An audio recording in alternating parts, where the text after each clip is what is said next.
The champagne flute slipped from my fingers, crystal shards dancing across marble as Victoria's words echoed through the grand ballroom. "Cassie's inheritance has been revoked," she announced to the stunned faces of Portland's elite, her voice cutting through classical music like a blade. Grandmother Margaret made her feelings crystal clear before she passed. The room fell silent, except for the soft tinkle of broken glass at my feet.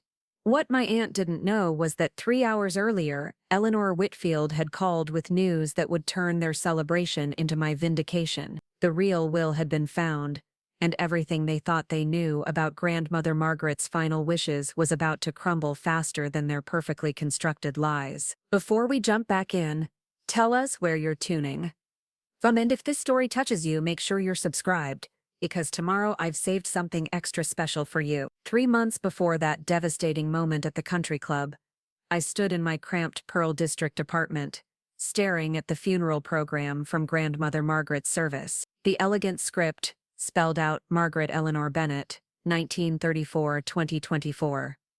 Beloved Matriarch, but those words felt hollow against the memory of her cold goodbye. Margaret had been the kind of woman who commanded respect with a single glance, her silver hair always perfectly coiffed, her pearls never missing from her throat. Growing up, I'd spent countless afternoons at Willow Creek Manor, learning watercolor techniques in her sunlit conservatory while she shared stories of her travels through Europe in the 1960s. Those memories felt like artifacts from someone else's life now. The last time I'd spoken to my grandmother had been 18 months ago, a phone conversation that ended with her hanging up after I refused to apologize for what she called my disgraceful life choices. The disgrace in question was my decision to move in with David Park, my best friend since college, in a small apartment rather than accepting the luxury condo she'd offered with strings attached. The strings being that I'd cut contact with David, whom she deemed inappropriate company for reasons that had nothing to do with his character, and everything to do with her outdated prejudices. My phone buzzed against the coffee table,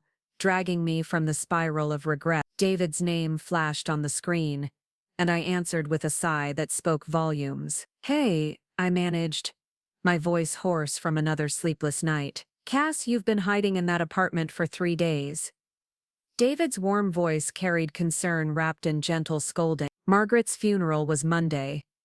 It's Thursday.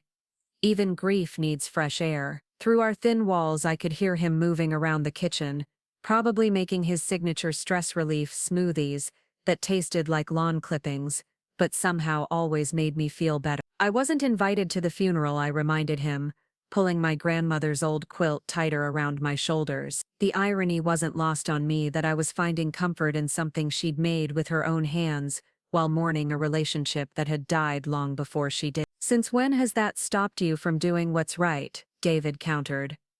"You loved her, Cassie. Whatever happened between you two doesn't erase 26 years of shared memories." He was right, as usual. David had this annoying habit of cutting through my defensive walls with surgical precision. We'd met during our sophomore year at Portland State when he'd accidentally grabbed my coffee instead of his own at the campus cafe. One sip of my ridiculously complicated lavender oat milk latte had led to a conversation about art, family expectations, and the courage to disappoint people in service of authenticity. 4 years later, we'd graduated together, moved to the city together, and built a friendship that had weathered my family's disapproval and his own struggles with coming out to traditional Korean parents. "She wrote me out of her life completely," I said, tracing the intricate stitching on the quilt. "Victoria made sure I knew there was no place for me at the service, family only," she said, like I'm some distant acquaintance instead of Margaret's granddaughter. The silence on the other end stretched long enough that I wondered if the call had dropped. Finally, David spoke, his voice careful. "Cass, there's something I didn't want to tell you while you were already hurting, but I think you need to know." I drove past the Riverside Country Club on Monday. The funeral reception was there, and I saw the parking lot. It looked more like a celebration than a memorial. My stomach dropped. The Riverside Country Club had been my grandmother's favorite venue for important occasions. She'd taken me there for my 16th birthday, teaching me which fork to use for the salad course, and how to hold a conversation with adults who treated teenagers like amusing pets. The idea that my family had turned her memorial into some kind of social event felt like a betrayal of everything she'd valued about dignity and respect. "What do you mean? Celebration?" I asked, though part of me already knew. "Lots of laughter, expensive cars, people in designer clothes that looked more appropriate for a gala than a funeral. Your cousin Brooke was there in a red dress, Cassie, red, at her grandmother's funeral." The image hit me like a physical blow. Brooke, who was 3 years younger than me but had always been treated like the golden child, wearing red to bury the woman who'd raised us both after our parents died in that car accident when I was 12. Red, the color Margaret had always associated with celebration and joy, worn to mark her passing, like they were celebrating their freedom from her expectations. "I need to get out of this apartment," I said suddenly, surprising myself with the decision. "Will you come with me to Willow Creek Manor? I know Victoria changed the locks, but I want to see the gardens one more time. Margaret always said the roses knew when to bloom and when to say goodbye." David's relief was audible. "I'll be there in 20 minutes. Wear something warm.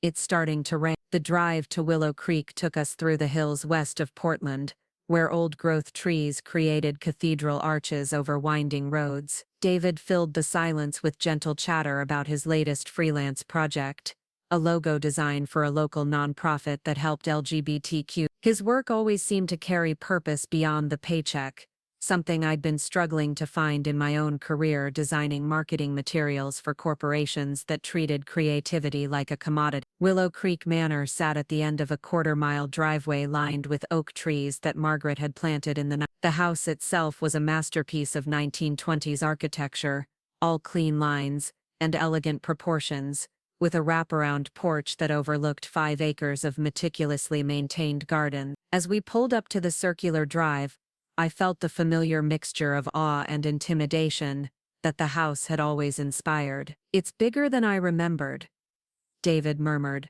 parking behind a service truck. "And there are people here." He was right. Through the tall windows of the front rooms, I could see figures moving around, and there were several vehicles parked near the service entrance. My heart sank as I recognized one of them, Victoria's pristine white BMW, with the vanity plates that read, "She was here," probably already cataloging Margaret's possessions and deciding what to keep, sell, or donate. "We should go," I said, suddenly feeling like an intruder on my own family's property. This was a mistake. But David was already out of the car, striding toward the gardens with the confidence of someone who belonged anywhere he chose to be. I followed reluctantly, my feet crunching on gravel that had been perfectly maintained even in the 3 months since Margaret's death. The gardens were still beautiful, though I could see signs of neglect around the edges. The rose beds needed weeding, and several of the topiary sculptures were growing wild. "She's not keeping up with the maintenance,"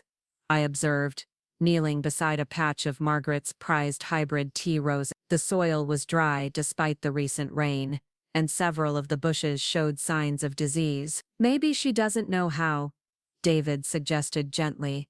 "Not everyone has your grandmother's green thumb." It was true. Margaret had spent decades perfecting these gardens, learning which plants thrived in Oregon's climate and which needed special care. She'd taught me the names of every flower, the proper way to prune, and the patience required to coax beauty from the earth. Victoria, for all her social graces and business acumen, had never shown interest in anything that couldn't be managed with money and hired help. The sound of raised voices drifted from the house, and I froze. Through the conservatory windows, I could see Victoria gesturing animatedly at a man in a dark suit who looked distinctly uncomfortable. Even from this distance, her body language screamed frustration and barely contained anger. "What do you think that's about?" David asked, following my gaze. Before I could answer, the conservatory door swung open and Victoria emerged, her heels clicking against the flagstone path with sharp, angry strikes. She was dressed in what I'd learned to recognize as her power outfit,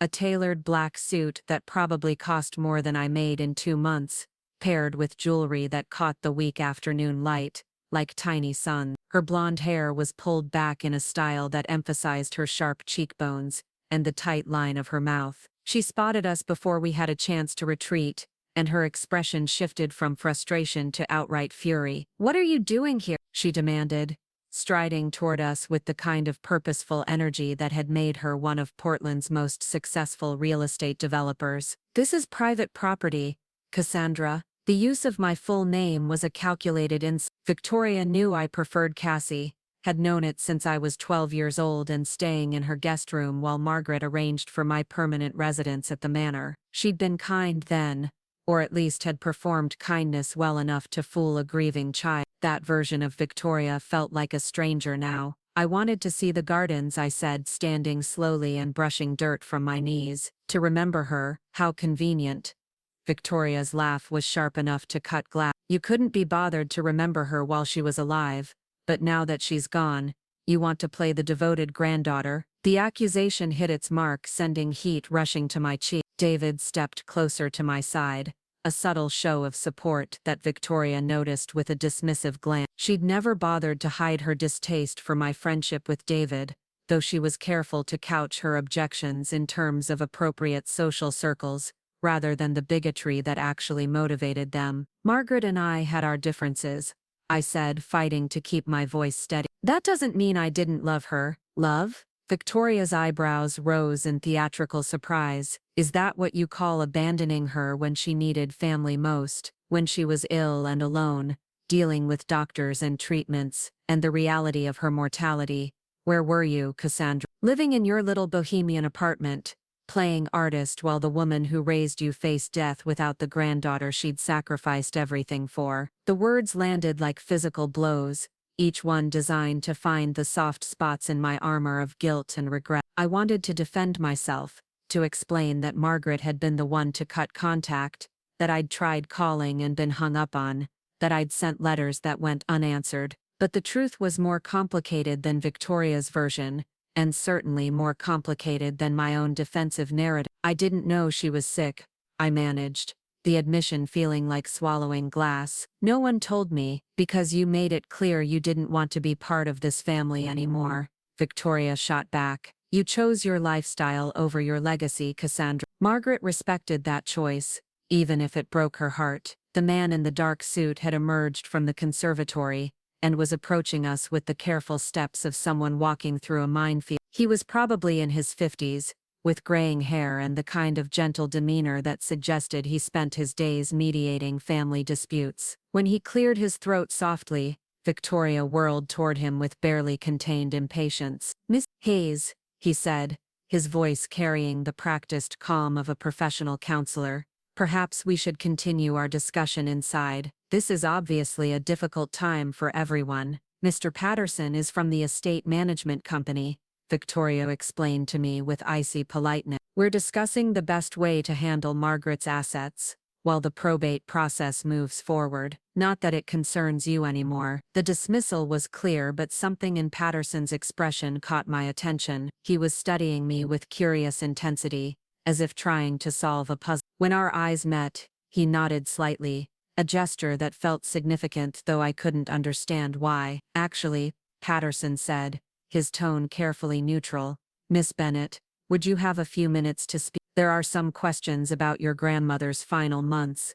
that you might be able to help clarify." Victoria's head snapped toward him, her composure cracking slightly. "That won't be necessary, Mr. Patterson. I've already provided you with all the relevant information about Margaret's state of mind during her illness." "Of course," Patterson agreed smoothly, "but Miss Bennett might have a different perspective on her grandmother's relationships and priorities. It could be helpful for completing our assessment." I could feel Victoria's fury radiating like heat from a fire, but Patterson's request felt like a lifeline I desperately needed to grab. For the first time in months, someone was treating me like I belonged in conversations about my grandmother, like my voice mattered in the story of her final days. "I'd be happy to help," I said, ignoring Victoria's glare, "though I'm not sure how much I can tell you." We hadn't spoken in over a year. Sometimes the absence of communication can be as telling as its presence. Patterson observed, "Would you be available to meet tomorrow afternoon? I could come to you,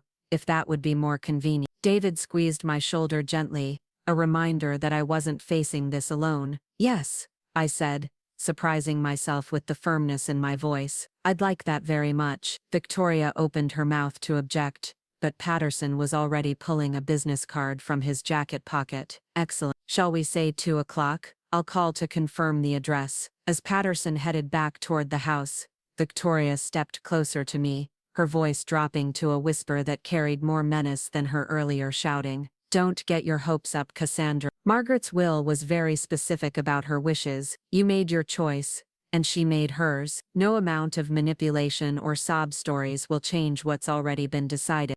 Preparing and narrating this story took us a lot of time, so if you are enjoying it, subscribe to our channel. It means a lot to us. Now back to the story. She turned on her heel and stalked back toward the conservatory, leaving David and me standing among the roses that Margaret had tended with such care. The afternoon light was fading, casting long shadows across the garden beds and painting the manor's windows gold. For a moment I could almost imagine my grandmother moving through those rooms, checking on her plants and planning tomorrow's garden tasks. What do you think that was really about? David asked as we walked back to the car. Patterson seemed like he had something specific in mind. I shrugged, pulling my jacket tighter against the growing chill.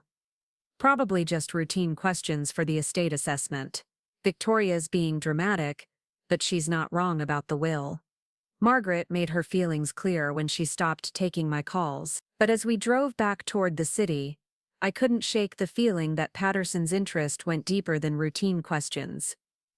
There had been something in his expression when he looked at me, a recognition or understanding that I couldn't quite interpret, and Victoria's reaction had been more intense than the situation seemed to warrant, as if Patterson's request threatened something she was trying to protect. That night I sat in my apartment, going through the box of mementos I'd saved from my years at Willow Creek Manor. There were photos of Margaret and me in the gardens, letters she'd written when I was away at summer camp, and a small leather journal where I'd recorded her stories about the family history and the manor's construction. Flipping through those pages, I was struck by how much I'd learned about my grandmother's values and priorities during those long afternoons together.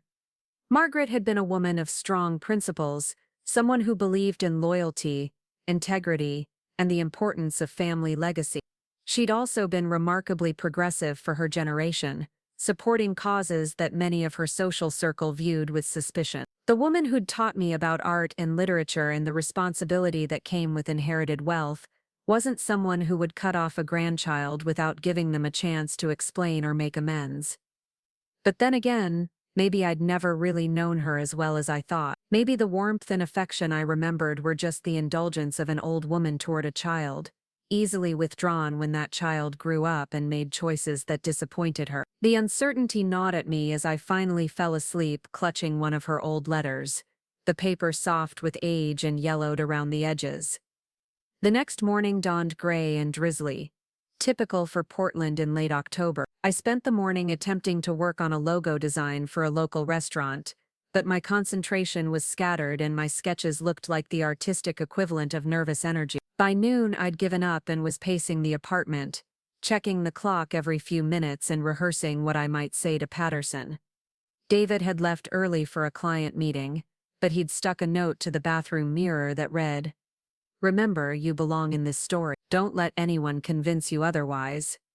The reminder made me smile despite my nerves, and I tucked the note into my pocket like a talisman. Patterson arrived precisely at 2 o'clock, his knock on the door gentle but confident. When I opened it, he was holding a manila folder and wearing the kind of patient expression that suggested he was prepared for a long conversation. Up close, he looked tired, with the slightly rumpled appearance of someone who'd been dealing with complicated family dynamics for longer than he'd expected. "Miss Bennett, thank you for agreeing to meet with me," he said, accepting my offer of coffee and settling into the small armchair by our window. "I hope you don't mind, but I'd like to record our conversation for accuracy. Some of the details around your grandmother's final months are proving more complex than initially apparent." The request sent a small thrill of anxiety through me, but I nodded agreement. Whatever this was about, I wanted it documented properly. Patterson pulled out a small digital recorder and placed it on the coffee table between us,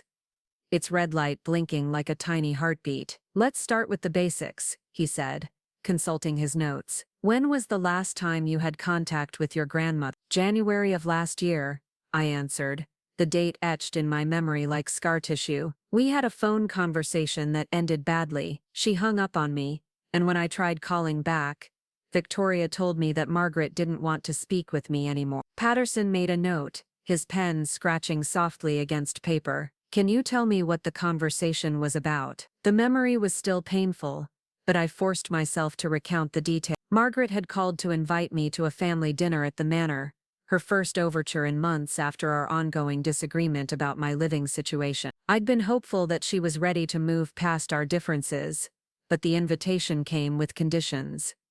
I needed to dress appropriately, bring a suitable escort, and be prepared to discuss my future plans with more seriousness. I told her I'd be happy to come, but that David would be my guest and that I wasn't going to pretend to be someone I wasn't just to make her comfortable, I explained. She said I was being deliberately obtuse, that she was offering me a chance to rejoin the family properly, and that my insistence on bringing David was a deliberate insult to her values. Patterson nodded slowly, making more notes.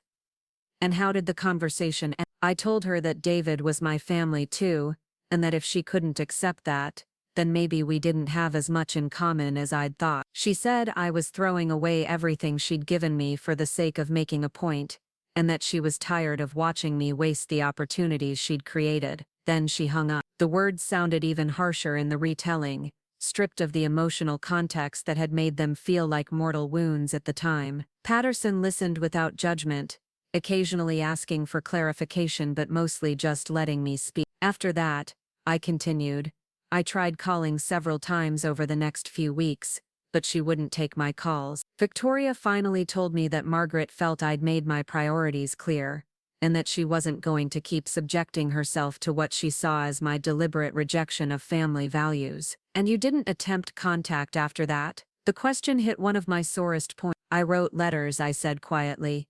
3 of them, over the course of the year. I apologized for the argument, tried to explain my perspective, asked if we could find a way to rebuild our relationship. I never got response. Patterson was quiet for a long moment, studying his notes with the kind of intense focus that suggested he was seeing patterns I couldn't recognize. When he looked up, his expression was thoughtful and slightly troubled. Miss Bennett, did your grandmother ever mention updating her will or making changes to her estate plans? The question caught me off guard. Not specifically, but she'd always talked about family legacy, and the importance of passing down not just money but values. Why? Instead of answering directly, Patterson pulled a document from his folder and placed it on the coffee table. It was clearly legal paperwork, dense with formal language and official seals, but I could see my name mentioned several times in the text. 3 weeks ago, my firm was contacted by Eleanor Whitfield of Whitfield and Associates, Patterson said carefully. She's the attorney who handled your grandmother's legal affairs for the past 30 years. Whitfield informed us that there were irregularities in the will that was filed for probate, and that she needed to conduct a thorough review of all estate documents before proceeding. My heart began beating faster, though I wasn't sure whether from hope or dread. What kind of irregularity? Patterson leaned forward slightly, his voice taking on the careful tone of someone delivering news that could change everything. Miss Bennett, the will that your aunt submitted for probate was dated 3 years ago, well before your disagreement with your grandmother. But Whitfield has found evidence that your grandmother created a new will just 6 months before her death. A will that tells a very different story about her final wishes. The room seemed to tilt around me, coffee growing cold in my hands as Patterson's words sank in. What do you mean, different story? I mean that according to the documents Ms. Whitfield discovered, your grandmother never stopped considering you her primary heir. In fact, the final will indicates that she took steps to ensure you would inherit the majority of her estate, including Willow Creek Manor and her investment portfolio. She also left detailed instructions about her reasons for these decisions. The implications crashed over me like a wave, leaving me struggling to process what Patterson was telling me. If what he said was true, then Victoria's certainty about my disinheritance, her dismissive treatment, her anger at my presence at the manor, all of it was based on information that was either incomplete or deliberately misleading. But that doesn't make sense, I protest. She cut off contact with me. She wouldn't take my calls or answer my letters. Why would she leave me anything, let alone everything? Patterson's smile was gentle and sad.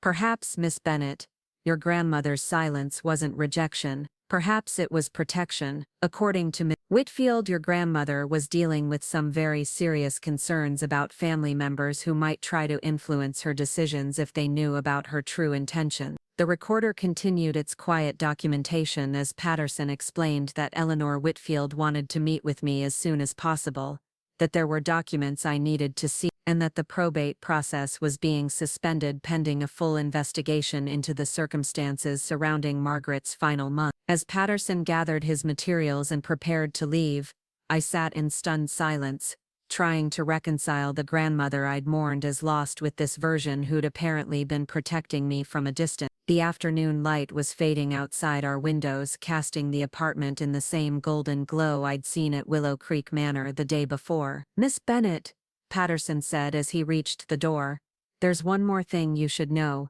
Whitfield believes your grandmother may have left something specifically for you to find, something that would explain her actions during your estrangement. She suggests you might want to visit the manor again, but this time with proper legal authority to be there. After he left, I sat alone in the gathering dusk staring at the business card he'd left behind, Eleanor Whitfield, attorney at law, with an address downtown and a phone number that might hold the key to understanding everything I'd gotten wrong about my grandmother's final year. The story I'd been telling myself about Margaret's rejection was crumbling, replaced by something far more complex and infinitely more hopeful. Tomorrow I would call Eleanor Whitfield and begin the process of learning who my grandmother really was in her final months, and what she'd been trying to protect me from. But tonight I sat with my box of memories and David's supportive presence, when he returned from his client meeting, trying to imagine a version of events where love had been present all along, disguised as silence and expressed through legal documents I'd never known existed. The inheritance I'd thought was lost forever might have been mine all along, waiting for the right moment to reveal itself and transform everything I thought I knew about family, legacy, and the complicated ways we protect the people we love most. Eleanor Whitfield's office occupied the entire top floor of a restored Victorian building in downtown Portland, its tall windows offering sweeping views of the Willamette River. The receptionist, a woman with kind eyes and silver hair pulled into a neat bun, led me through a maze of legal libraries and conference rooms to a corner office that felt more like a private study than a workplace. Books lined every wall from floor to ceiling, their leather spines creating a tapestry of knowledge accumulated over decades of practice. Eleanor herself was not what I'd expected. Instead of the severe suit-wearing attorney I'd imagined, she was a woman in her 70s with laugh lines around her eyes and paint stains on her cardigan sleeves. She rose from behind an antique desk that looked like it belonged in a museum,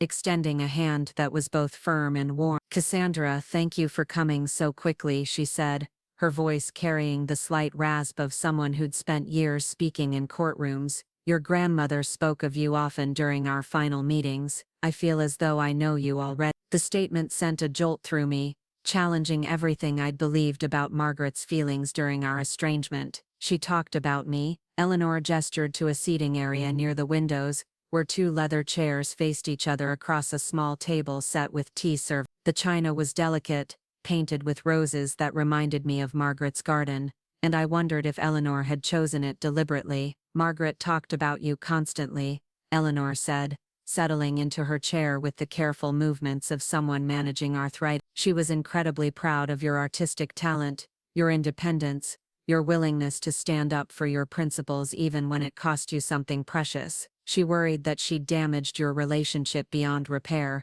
but she never stopped loving you." The words hit me like a physical blow, and I found myself gripping the arms of my chair to stay upright, but she wouldn't talk to me. She hung up when I called, ignored my letters. "How is that love?" Eleanor poured tea with steady hands, the familiar ritual giving me a moment to compose myself. "Your grandmother was facing threats, Cassandra, serious ones. She believed that maintaining distance from you was the only way to keep you safe while she handled a very dangerous situation." "What kind of threat?" Instead of answering immediately, Eleanor rose and moved to a wall safe hidden behind one of the bookcases. She entered a combination with practiced efficiency, then withdrew a thick folder bound with a red ribbon. The folder looked old, its manila surface soft with handling, and when she placed it on the table between us, I could see my name written across the front in Margaret's distinctive handwriting. "Your grandmother was being systematically poisoned," Eleanor said quietly. Not quickly, not dramatically, but slowly and carefully over the course of nearly 2 years. She began suspecting something was wrong when she started experiencing memory lapses and dizzy spells that her doctors couldn't explain. By the time she came to me for help, she'd already identified the source. The room tilted around me, tea growing cold in my hands as Eleanor's words registered. "Poisoned? By whom?" "Your Aunt Victoria and her husband Trevor," Eleanor said, her voice flat with controlled anger. Margaret had been considering changes to her will that would have reduced their inheritance significantly. They decided to take matters into their own hands, hoping to either influence her decisions while she was impaired, or wait for the poisoning to take its natural course. I stared at the folder, my grandmother's handwriting swimming before my eyes as the implications sank in. Victoria and Trevor, the relatives who'd taken such care to appear devoted during Margaret's final years, had been slowly killing her while positioning themselves as her primary heir. How did she figure it out? Eleanor opened the folder, revealing dozens of documents, photographs, and handwritten notes. Margaret was many things, but she was never passive. When her symptoms began, she started documenting everything: what she ate, where she'd been, who she'd spent time with. She also began having her food and drink tested privately, using a laboratory that specializes in toxicology. The first photograph Eleanor showed me was a lab report dated 8 months before Margaret's death. Even without medical training, I could see the elevated levels of various compounds that shouldn't have been present in a healthy person's blood. The second photo showed a small vial of white powder found hidden in Victoria's purse during a family gathering. Margaret hired a private investigator to document Victoria and Trevor's activities, Eleanor continued, pulling out surveillance photos that showed my aunt purchasing unusual supplies from various stores around the city. She also installed hidden cameras in the manor's common areas, and recorded several conversations where Victoria and Trevor discussed timeline and methods. My stomach churned as Eleanor explained the careful planning that had gone into Margaret's murder. Victoria had been gradually increasing the dosage of a combination of substances that would mimic the effects of natural aging and dementia,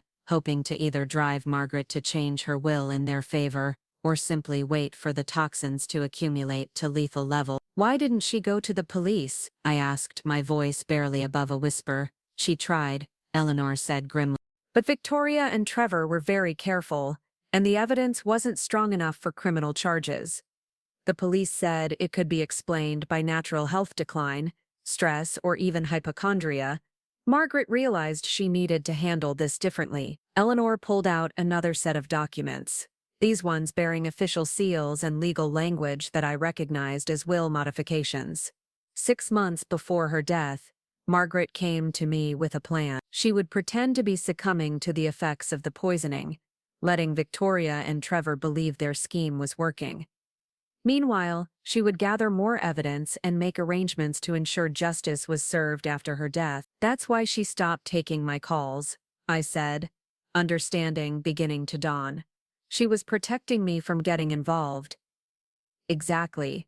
Margaret knew that if Victoria suspected you might inherit anything significant, you could become a target as well. She also knew that your natural inclination would be to confront Victoria directly, which would have ruined the careful documentation she was building." Eleanor showed me copies of the letters I'd sent to Margaret, each one annotated in my grandmother's handwriting with responses she'd never sent. Her notes revealed the depth of her anguish at maintaining our separation, but also her determination to keep me safe until she could expose Victoria's crimes.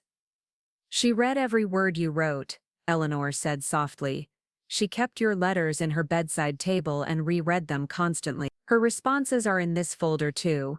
Letters she wrote, but never sent because she couldn't risk Victoria intercepting them." With trembling hands, I opened one of the unsealed envelopes addressed to me in Margaret's careful script. The letter was dated just 3 months before her death, and reading it felt like receiving a message from beyond the grave. "My dearest Cassandra," it began. If you are reading this, then my plan has succeeded, and the truth about Victoria's actions has finally come to light. I hope you can forgive an old woman's deception, but I could see no other way to protect you while ensuring that justice would be served. Your aunt has been slowly poisoning me for nearly 2 years, hoping to either influence my decisions or simply wait for nature to take its course. I have been documenting her crimes, but I needed to let her believe she was succeeding in order to gather enough evidence for prosecution. The letter went on to explain Margaret's love for me, her pride in my independence, and her regret at the pain their forced separation had caused. She wrote about watching me from a distance, having friends report on my well-being, and her satisfaction in knowing that I was building a life based on my own values rather than family expectations. I have never stopped believing in you, the letter concluded, and I have structured my estate to ensure that you will have the resources to live authentically while also carrying forward the values that matter most to our family. Victoria and Trevor will face justice for their crimes, but you will be free to create the kind of legacy that brings honor to our name through integrity rather than mere wealth. By the time I finished reading, tears were streaming down my face, and Eleanor was offering tissues with the practiced compassion of someone who delivered difficult news many times before. There are 17 more letters, she said gently. Margaret wrote to you regularly throughout the final months, documenting her feelings and her plans. She wanted you to understand that every day of silence was a choice made out of love, not rejection. Eleanor explained that Margaret had died of natural heart failure, though the years of slow poisoning had certainly weakened her system. She'd timed her death well from a legal standpoint, living long enough to complete her evidence gathering but not so long that Victoria might become suspicious of her apparent decline. The will that Victoria submitted to probate was the version from 3 years ago, when Margaret was still trying to maintain family harmony, Eleanor said. But the real will, the one Margaret finalized just weeks before her death, tells a very different story. She pulled out the final document, a legal instrument that made me the primary beneficiary of Margaret's entire estate. Willow Creek Manor, the investment portfolio, the art collection, even the vintage jewelry that I'd admired as a child, all of it was mine. Victoria and Trevor were left with token amounts, just enough to avoid accusations of complete disinheritance, along with a detailed explanation of why they were receiving so little. But there's more, Eleanor said, her expression brightening for the first time since our conversation began. Your grandmother also left very specific instructions about how you should handle Victoria and Trevor's prosecution. She's given you a choice, Cassandra. You can pursue full criminal charges, which would likely result in lengthy prison sentences, or you can offer them a different kind of justice. Eleanor explained that Margaret had structured an alternative punishment that would be both legal and poetic. Victoria and Trevor could avoid prison by agreeing to forfeit all claims to the estate, submitting to psychological evaluation and treatment, and spending the next 5 years working without pay for charitable organizations that helped victims of elder abuse. They would also be required to make public statements acknowledging their crimes and apologizing to the families they'd hurt. Your grandmother believed that forcing them to face their victims and understand the real impact of their actions might accomplish more than simply locking them away, Eleanor said. But the choice is entirely yours. The evidence is strong enough to support either option. I sat in stunned silence, trying to process the magnitude of what I'd learned. In the space of 2 hours, my understanding of the past 2 years had been completely revolutionized. Margaret hadn't rejected me. She'd been protecting me while orchestrating one of the most elaborate justice operations I'd ever heard of. There's one more thing, Eleanor said, reaching into the folder for a final envelope. Margaret left specific instructions about this, saying you should only receive it after you'd heard the full story. The envelope was small and thick, sealed with red wax and my grandmother's distinctive M pressed into the seal. Inside was a key, old and ornate, along with a note in Margaret's handwriting. The truth lives in the conservatory behind the portrait of your great-grandmother. You'll know what to do. Eleanor smiled at my confused expression. I'm afraid that's where my knowledge ends. Margaret said you would understand the significance when the time came. As our meeting concluded, Eleanor handed me a folder containing copies of all the evidence, the new will and detailed instructions for the next steps in the legal process. She also gave me a temporary restraining order that would prevent Victoria and Trevor from accessing the manor until the probate issues were resolved. "Take time to process this, Cassandra," she advised as she walked me to the elevator. "Your grandmother's plan has given you enormous power but also enormous responsibility. Whatever you decide about Victoria and Trevor's fate, make sure it's a decision you can live with." The drive back to my apartment passed in a blur of Portland traffic and autumn rain. David was waiting when I arrived, having left work early after receiving my cryptic text about needing to talk. He took one look at my face and immediately started making tea, a gesture that reminded me so much of Eleanor's careful kindness that I nearly started crying again.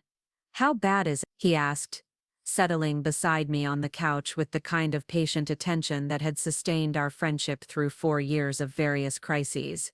"It's not bad," I said slowly, still struggling to believe it myself.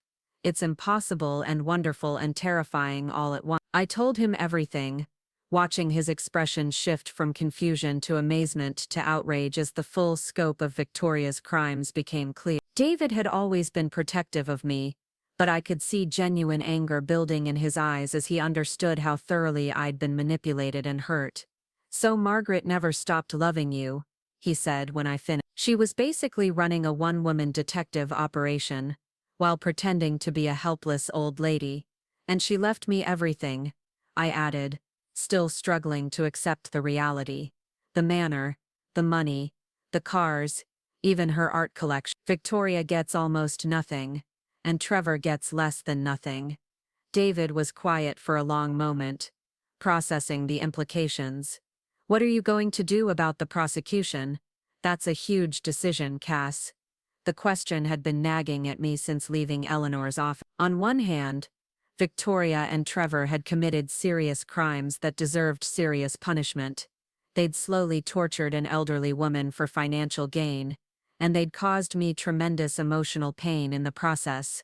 Part of me wanted to see them face the full consequences of their action. On the other hand, Margaret's alternative justice plan had a certain appeal. The idea of forcing Victoria and Trevor to spend years helping elder abuse victims, to face the reality of what they'd done and make amends through service, rather than simply suffering, felt like it might accomplish more than prison ever could. "I keep thinking about what Margaret would want," I admitted. "She went to enormous trouble to give me this choice, which means she thought there might be value in the alternative approach. But it's not about what Margaret would want," David pointed out gently. "It's about what feels right to you. You're the one who has to live with whatever decision you make." That night, I lay awake thinking about justice and mercy, about the difference between punishment and accountability. I thought about the grandmother I'd mourned as lost, who had actually been fighting for me from a distance. I thought about Victoria's anger when she'd found me at the manor, and whether that anger had come from grief or from fear that her carefully constructed lies were beginning to unravel. The next morning, I called Eleanor and asked if she could arrange a meeting at Willow Creek Manor. I wanted to see the place with new eyes, to understand it as my inheritance, rather than as a symbol of family rejection. I also wanted to find whatever Margaret had hidden behind the portrait in the conservatory. Eleanor met me at the manor's front door with a team of legal assistants, and the official documentation needed to establish my legal right to be there. The house felt different now that I knew it was mine, larger and more welcoming than it had seemed during my trespassing visit with David. Victoria's car was nowhere to be seen, and I wondered if Eleanor had given her advance notice to avoid a confrontation. Part of me was relieved, but another part felt ready to face my aunt with the truth finally revealed between us. The conservatory was exactly as I remembered it, filled with Margaret's carefully tended plants, and the warm, humid air that had always made it feel like a tropical paradise in the middle of Oregon. The portrait of my great-grandmother Eleanor Bennett hung in its usual place near the windows, her stern Victorian features looking down with what I'd always interpreted as disapproval. Using the ornate key Margaret had left me, I searched around the portrait's frame until I found a small, nearly invisible lock built into the wall itself. The key turned smoothly,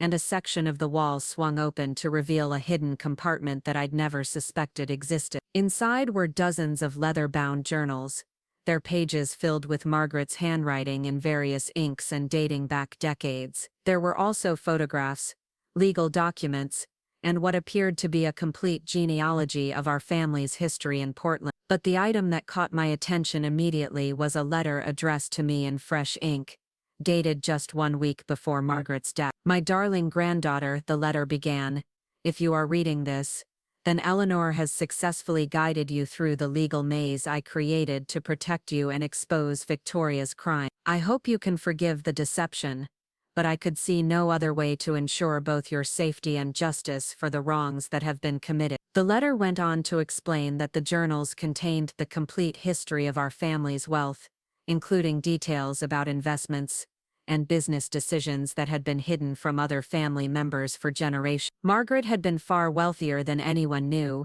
and she'd structured her estate to ensure that I would have the resources to continue her philanthropic work while also living comfortably. But the most important revelation came in the letter's final paragraph. Margaret had discovered that Victoria's poisoning scheme wasn't her first attempt at manipulating family finances. Years earlier, she had systematically stolen money from the trust funds of several younger relatives, including a cousin who died in a car accident that might not have been as accidental as it appeared. "Your aunt is not just a murderer," Margaret wrote, "she is a serial criminal who has been using our family's wealth and reputation to cover her tracks for over a decade. The evidence is all here, documented and verified. I leave it to you to decide how much of this history should be revealed and how justice should be served." I spent the rest of the afternoon reading through the journals, each one revealing new layers of Victoria's crimes and Margaret's methodical documentation. By the time Eleanor's assistants finished cataloging the hidden room's contents, I had a much clearer picture of the scope of the decision I faced. Victoria wasn't just someone who'd made a desperate choice in a moment of grief. She was a career criminal who'd been stealing from and manipulating family members for years, using her position as the responsible, successful daughter to avoid suspicion while systematically looting our family's resources. The evidence was overwhelming, and I knew that full prosecution would likely result in a life sentence, given the pattern of crimes and the ultimate escalation to attempted murder. Margaret's alternative justice plan suddenly seemed inadequate given the true scope of Victoria's action. As I locked up the conservatory and prepared to leave the manor, my phone rang with an unknown number. I almost didn't answer, but something made me pick up on the fourth ring. "Cassandra." The voice was Victoria's, but it sounded strained and desperate, nothing like the controlled authority I was used to hearing. "We need to talk.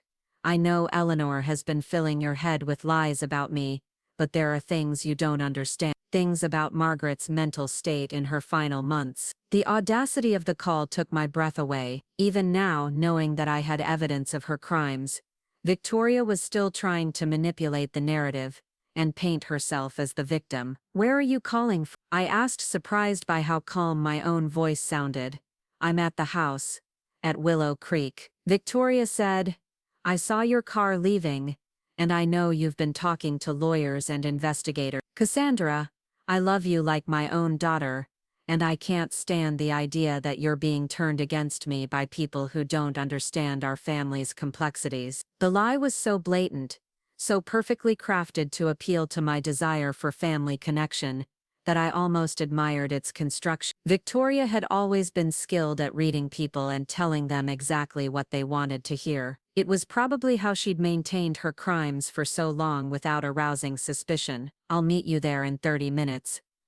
But Victoria, I think you should know that I've seen Margaret's real will. I know about the poisoning, the theft, all of it. If you want to talk, we're going to talk about the truth." The silence on the other end stretched long enough that I wondered if she'd hung up. Finally, Victoria's voice came back, but now it carried a hard edge that I'd never heard before. "You have no idea what you're playing with, Cassandra." Margaret was sick, confused, paranoid in her final month. Whatever stories she told, whatever documents she left behind, they're the delusions of a woman who was losing her mind. "If you pursue this, you'll destroy our family and accomplish nothing. except making yourself look foolish. Then you should have no problem explaining yourself, I replied. 30 minutes, Victoria, and bring Trevor. I think it's time we all had an honest conversation. As I drove back toward Willow Creek Manor, I felt something shifting inside me, a hardening of resolve that reminded me of Margaret's steel beneath her gentle exterior. The frightened, guilty granddaughter who'd spent months questioning her own memories and motivations was being replaced by someone who understood both her power and her responsibility. Victoria had spent years believing she could manipulate and control the people around her, that charm and authority could substitute for integrity and truth. She was about to learn that some things couldn't be stolen, bought, or explained away. The confrontation I'd been avoiding for months was finally about to happen, but now I would be facing it armed with truth, legal authority, and the knowledge that I was fighting not just for myself, but for the memory of a grandmother who'd loved me enough to orchestrate an elaborate justice operation from beyond the grave. The manor's windows were lit against the gathering dusk as I pulled into the circular drive, and I could see Victoria's BMW parked near the front entrance. As I walked toward the door that would soon legally be mine, I felt Margaret's presence like a hand on my shoulder, guiding me toward whatever came next. The emergency custody hearing was scheduled for 9 o'clock on a Tuesday morning, the courthouse bustling with the usual mix of attorneys, defendants, and nervous families clutching manila folders filled with their hopes for justice. I sat in the hallway outside Judge Patricia Callahan's courtroom, my hands trembling slightly as I reviewed the evidence folder that had grown substantially since my first meeting with Eleanor Whitfield 3 weeks ago. Thomas Blackwood, the private investigator Margaret had hired, had continued his work even after her death, uncovering layers of Victoria's criminal activity that stretched back over 15 years. Bank records, insurance documents, and witness statements painted a picture of systematic fraud that went far beyond the poisoning scheme. Victoria had been stealing from family trusts, manipulating elderly relatives' medical care, and even filing false insurance claims on properties that had suffered mysterious accidents. Eleanor sat beside me, her usually warm demeanor replaced by the focused intensity of a lawyer preparing for battle.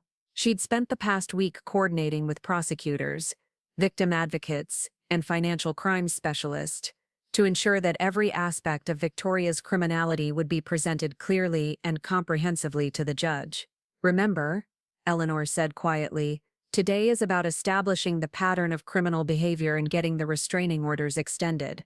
The criminal trial will come later, but this hearing determines whether Victoria and Trevor remain free to potentially intimidate witnesses or destroy evidence." Through the courtroom's glass doors, I could see Victoria and Trevor seated at the defendant's table with their attorney, a sharp-faced man in an expensive suit who specialized in defending white-collar criminals. Victoria looked smaller than I remembered, her usual commanding presence diminished by the reality of facing legal consequences for her actions. Trevor sat rigidly beside her, his face pale and drawn with the exhaustion of someone who'd spent weeks knowing that his carefully constructed life was about to collapse. The prosecutor, District Attorney Rachel Morrison, was a woman in her 40s with silver-streaked hair and the kind of quiet confidence that came from years of putting dangerous people behind bars. She'd been personally invested in the case since reviewing Margaret's evidence, calling it one of the most methodical elder abuse schemes she'd encountered in 2 decades of prosecution. "Miss Bennett." A court clerk appeared beside me, her voice gentle but official. "Judge Callahan is ready to begin." The courtroom was smaller than I'd expected, with dark wood paneling and tall windows that let in streams of morning light. Margaret's story was about to be told in full for the first time, her careful documentation finally serving its intended purpose of exposing the truth and protecting future victims. Judge Callahan was a woman in her 60s with gray hair, pulled back severely, and glasses that reflected the courtroom lights as she reviewed the case files. She had a reputation for being tough but fair, someone who didn't tolerate legal games but who listened carefully to evidence before making decisions. "This is an unusual case," Judge Callahan began, her voice carrying clearly through the courtroom. "We have allegations of elder abuse, financial fraud, and attempted murder, all supported by what appears to be extraordinary documentation compiled by the victim herself before her death. Miss Morrison, please proceed with your presentation." Rachel Morrison stood and moved to the center of the courtroom, her opening statement delivered with the measured cadence of someone who understood the gravity of what she was revealing. She outlined Margaret's discovery of the poisoning, her decision to document the crimes while pretending to succumb to their effects, and the elaborate justice plan she'd constructed to ensure accountability after her death. Your Honor, Morrison said, Margaret Bennett was not just a victim of these crimes. She was an active participant in her own justice, gathering evidence with the skill of a trained investigator and the patience of someone who understood that exposing the truth was more important than ending her own suffering quickly. The first piece of evidence Morrison presented was the audio recording Margaret had made of Victoria and Trevor discussing the timing of her expected death and their plans for managing the estate afterward. Hearing Victoria's voice discussing my grandmother's murder with the casual tone of someone planning a dinner party sent chills through the courtroom. We need to be patient just a little longer, Victoria's recorded voice said through the courtroom speaker. The doctors say her organs are showing the kind of deterioration we'd expect, and her cognitive function is declining right on schedule. Another few months, and everything will be settled without any messy complications. Trevor's response was equally chilling. What about Cassandra? She's been trying to contact Margaret, and eventually she might get suspicious about why her grandmother won't talk to her. Cassandra is not a problem, Victoria replied with cold certainty. Margaret's already written her off as a disappointment. Even if she did inherit something, she's too naive and emotional to manage any significant wealth. We can handle her later if necessary. The recording continued for 20 minutes, revealing not just the poisoning scheme but also Victoria's plans for manipulating other family members and her complete lack of remorse for Margaret's suffering. By the time Morrison finished playing the audio, the courtroom was silent except for the soft sound of someone crying in the gallery. Eleanor rose for the next phase of the presentation, focusing on the financial crimes that predated the poison. She methodically walked through bank records, trust fund documents, and insurance claims that showed Victoria had been stealing from family members for over a decade. Your Honor, Eleanor said, the defendant Victoria Hayes has treated her extended family as a personal resource to be exploited whenever her lifestyle exceeded her legitimate income. She stole college funds from young relatives, medical expense funds from elderly family members, and inheritance money from deceased relatives' children. The evidence was overwhelming and meticulously documented. Margaret had spent years quietly investigating discrepancies in family finances, following paper trails that revealed Victoria's systematic theft and manipulation. She'd discovered that Victoria had stolen over $2 million from various family members, using her position as the family's financial coordinator to cover her tracks. The most heartbreaking discovery was evidence that Victoria had manipulated the medical care of several elderly relatives, convincing doctors to prescribe unnecessary medications and then billing insurance companies for treatments that were never provided. 3 family members had died under suspicious circumstances, their deaths attributed to natural causes, but occurring shortly after Victoria had gained access to their medical decision. Morrison presented testimony from Thomas Blackwood, the private investigator who explained how Margaret had hired him to conduct surveillance on Victoria and Trevor. His photographs and video recordings showed them purchasing unusual chemicals, meeting with questionable associates, and celebrating prematurely at restaurants and bars while Margaret was supposedly dying at home. Miss Bennett was one of the most methodical clients I've ever worked with, Blackwood testified. She understood that accusations without evidence would be dismissed, so she insisted on documenting everything. She told me that if something happened to her, she wanted to make sure there was enough proof to convict her killers and protect other potential victims. The defense attorney, Robert Chen, attempted to discredit the evidence by arguing that Margaret had been suffering from paranoid delusions brought on by medication interactions and the natural anxiety of aging. He suggested that the symptoms Victoria attributed to poisoning could be explained by Margaret's existing health conditions, and that the recordings were taken out of context. Your Honor, Chen argued, we're dealing with the fantasies of an elderly woman who was struggling with the reality of her own mortality. Mrs. Bennett's accusations against my clients are not supported by credible medical evidence, and the so-called confession recordings were obtained through illegal surveillance that should be excluded from consideration. But Morrison was prepared for these arguments. She presented testimony from toxicology experts, who had analyzed samples of Margaret's hair and fingernails taken during her final month. The tests clearly showed elevated levels of compounds that could only have been introduced deliberately and in carefully calculated doses designed to mimic natural health decline. Sarah Kim, a forensic toxicologist from Oregon Health Sciences University, explained the sophisticated nature of the poisoning scheme. The combination of substances found in Mrs. Bennett's system would not occur naturally or through accidental exposure. The pattern of accumulation indicates deliberate administration over an extended period, with dosages carefully calibrated to produce specific symptoms without immediate lethality. The medical testimony was followed by evidence from financial forensics experts, who had traced the movement of money from family accounts into investments and purchases that benefited Victoria and Trevor exclusively. The paper trail was clear and extensive, showing a pattern of theft that had accelerated as Victoria gained more control over family financial matters. Eleanor presented the final piece of evidence: Margaret's own testimony, recorded just weeks before her death when she was still mentally sharp and articulate. In the video, Margaret sat in her conservatory surrounded by the plants she loved and calmly explained her decision to document Victoria's crimes rather than seek immediate help. "I know that some people will think I should have gone to the police immediately," Margaret said in the recording, her voice steady despite the obvious physical toll the poisoning was taking on her. "But I've seen too many cases where accusations without overwhelming evidence result in acquittals and continued criminal behavior.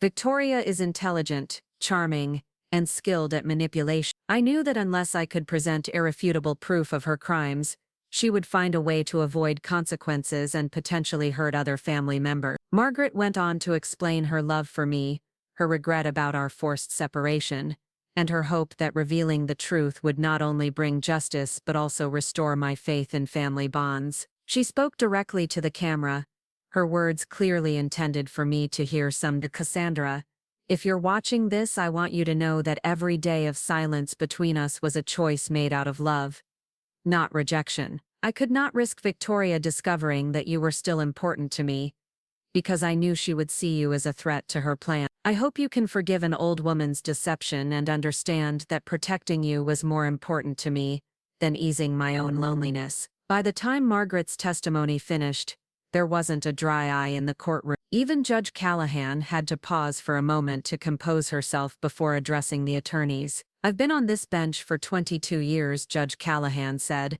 and I have never seen a case where the victim was so actively involved in documenting and prosecuting her own murder. The evidence presented today is not only overwhelming in scope, but extraordinary in its detail and organization." She turned to Victoria and Trevor, who had remained silent throughout the hearing despite several opportunities to speak on their own behalf. "Mr. Hayes, Miss Hayes, you are facing charges that could result in life imprisonment. The evidence against you is extensive and appears to be carefully verified.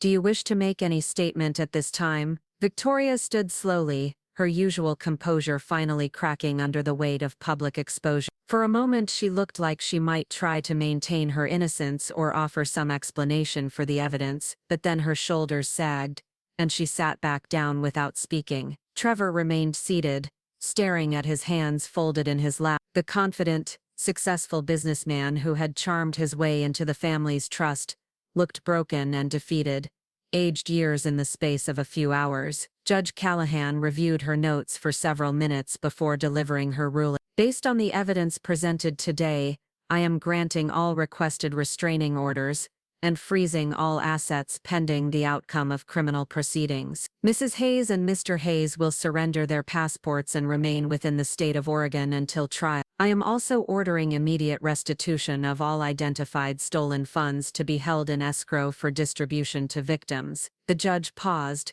looking directly at Victoria and Trevor with the kind of stern disapproval that carried the weight of judicial authority. "Furthermore, I am recommending that the district attorney pursue the maximum charges available under Oregon law. The systematic nature of these crimes, the vulnerability of the victims, and the complete lack of remorse shown by the defendants warrant the strongest possible response from our justice system." As the hearing concluded and people began filing out of the courtroom, I sat quietly in my seat, trying to process what had just happened. Margaret's elaborate plan had worked exactly as she'd intended. Victoria and Trevor were facing serious criminal charges. The stolen money would be returned to its rightful owners, and the truth about Margaret's final months had been revealed in a public forum that ensured it could never be hidden or distorted again. Eleanor gathered her papers and smiled at me with the satisfaction of a lawyer who had just won a case that mattered personally as well as professionally. "Your grandmother would be proud," she said simply.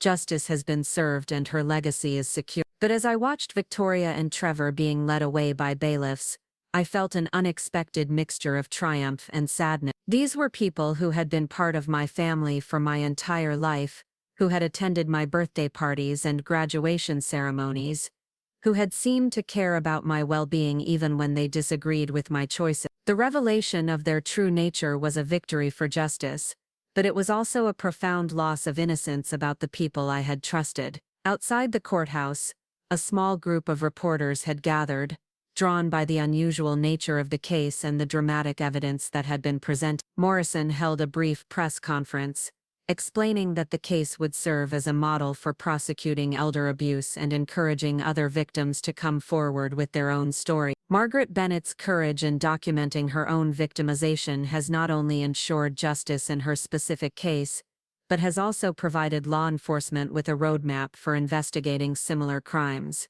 Morrison said, "We hope that her example will inspire other victims to seek help and will deter potential criminals who might think they can prey on vulnerable family members without consequence." As I walked to my car, my phone rang with a call from David, who had been following the hearing through local news coverage. His voice was filled with relief and pride as he congratulated me on the outcome. "I can't believe Margaret planned all of this while she was being poisoned," he said. "She basically orchestrated her own justice from beyond the grave. That's the most badass thing I've ever heard." His words made me smile for the first time in weeks. Margaret had indeed been badass, in the quiet, methodical way that had characterized everything she did. She had faced her own murder with the same careful planning and attention to detail that she had brought to her gardens, her investments, and her relationships. That afternoon, I drove out to Willow Creek Manor for the first time since the restraining orders had been issued. The house was mine now,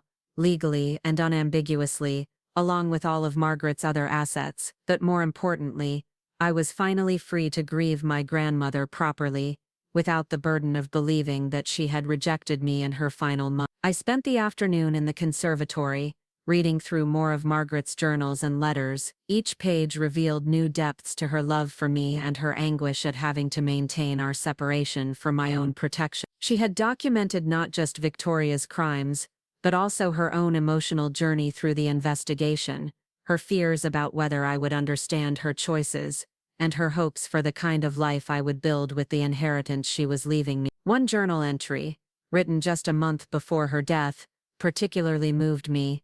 "Cassandra called again today, and Victoria answered the phone before I could reach it. She told her I was sleeping and couldn't be disturbed, but I heard Cassandra's voice through the receiver asking if I was all right and saying she missed me. It took every ounce of strength I possessed not to take that phone and tell her everything. But I know that Victoria is watching my every move now, and I cannot risk exposing Cassandra to danger when I am so close to completing the documentation that will ensure justice. Soon, my darling granddaughter, you will understand that love sometimes requires silence, and that the most profound acts of protection can look like abandonment to those we are trying to save." As evening approached, I found myself in Margaret's bedroom, a space I had rarely entered even as a child. Her personal belongings were exactly as she had left them, testament to Victoria's confidence that she would inherit everything and have plenty of time to sort through Margaret's possessions later. On the nightstand beside Margaret's bed,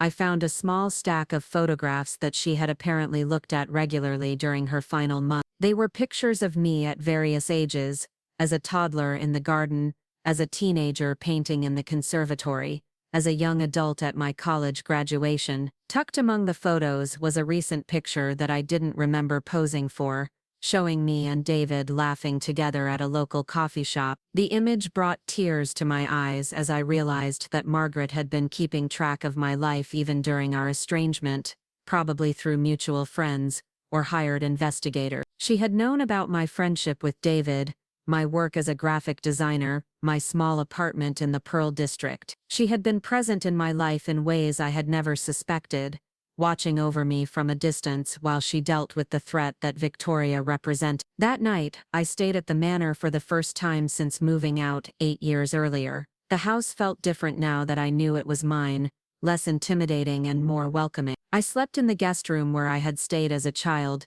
surrounded by the familiar sounds of the old house settling and the distant hum of the heating system that Margaret had always kept running to protect her plant. In the morning, I called Eleanor to discuss the next steps in claiming my inheritance and managing the various legal proceedings that would follow. The criminal trial was still months away, but there were civil matters to resolve, financial accounts to transfer, and decisions to make about how to handle the enormous responsibility that Margaret had placed on my shoulder. She left very detailed instructions about her philanthropic interests, Eleanor explained during our phone call.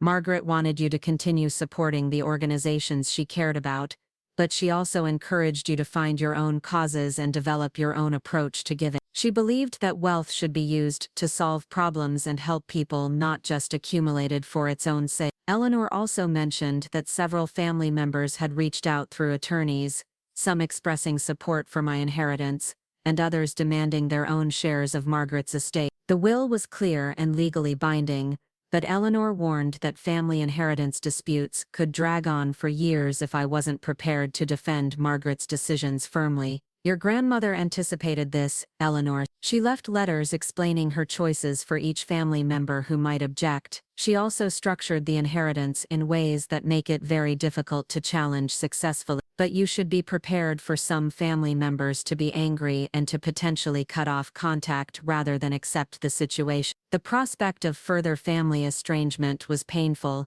but I was beginning to understand that Margaret had been protecting me from people who viewed relationships primarily in terms of financial benefit. The family members who truly cared about me would respect Margaret's decisions even if they didn't personally benefit from them. Over the following weeks, I began the process of moving into Willow Creek Manor and taking control of Margaret's various business interests. She had been remarkably organized, leaving detailed instructions for managing her investment portfolio, maintaining the property, and continuing her charitable work. She had also left specific gifts for people who had been kind to her during her final months: the housekeeper who had been loyal despite Victoria's pressure, the gardener who had maintained the grounds with pride, and the nurse who had provided genuine care during Margaret's real health struggle. The most touching discovery was a savings account that Margaret had established specifically for David, along with a letter explaining that she had recognized his loyalty to me and wanted to ensure he had resources to pursue his own dreams,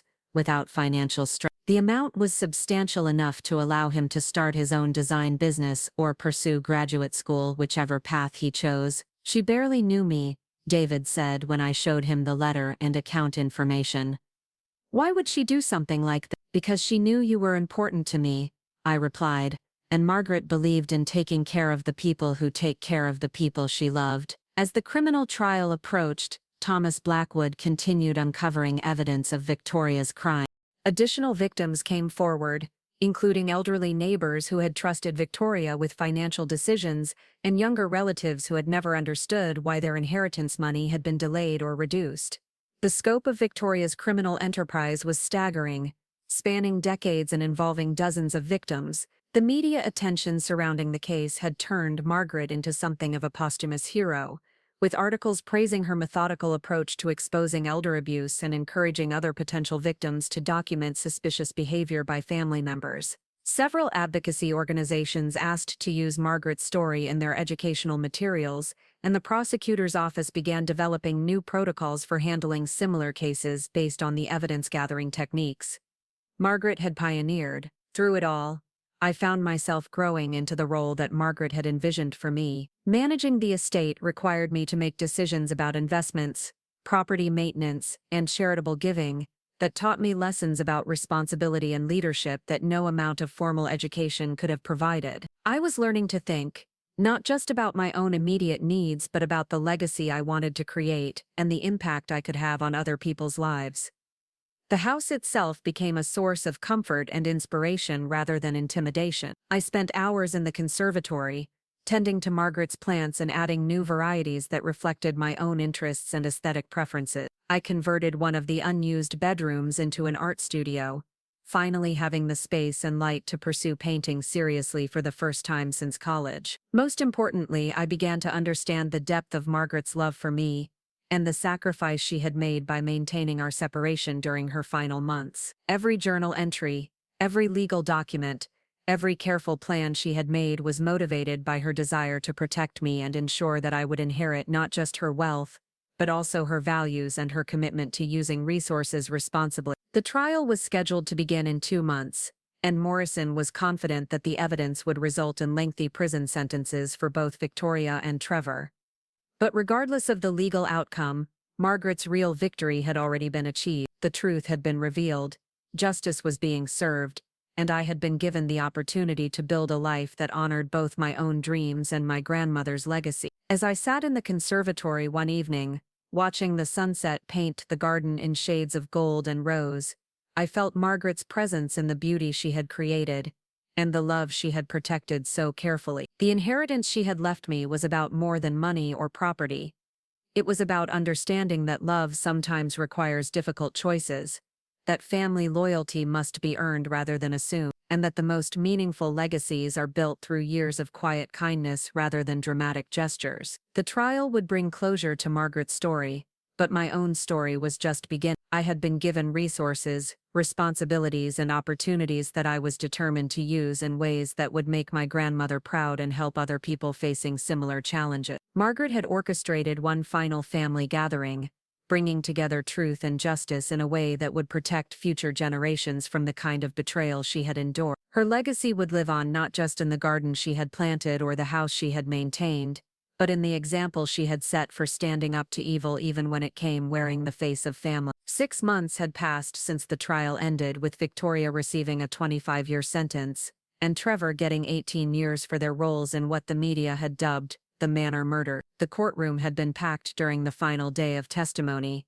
with family members, journalists, and advocates for elder abuse victims all present to witness justice being served. Victoria had maintained her innocence until the very end, even as the jury deliberated for less than 3 hours before returning guilty verdicts on all counts. Spring had arrived at Willow Creek Manor with an explosion of color that would have delighted Margaret. The garden she had lovingly tended was experiencing its most magnificent season in years, as if the earth itself was celebrating the restoration of peace to the property. I stood among the rose beds on a warm April morning, my hands deep in rich soil as I planted new varieties that I'd chosen to honor the memory of other elder abuse victims whose stories had emerged during the trial. The doorbell's chime echoed through the manor, interrupting my gardening meditation.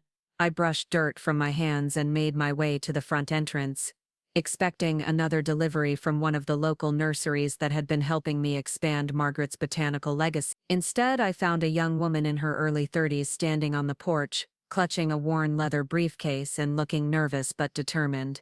"Miss Bennett, my name is Jennifer Wall. I'm an investigative journalist with the Portland Tribune, and I've been following your grandmother's case since the trial began. I was hoping we could talk about something that's come to my attention, something that might interest you given your family's recent experience." Jennifer had kind eyes behind wire-rimmed glasses and the slightly rumpled appearance of someone who spent more time chasing stories than worrying about fashion. There was something familiar about her face, though I couldn't immediately place where I might have seen her before. "I appreciate your interest," I said carefully, "but I've been avoiding media interviews since the trial ended.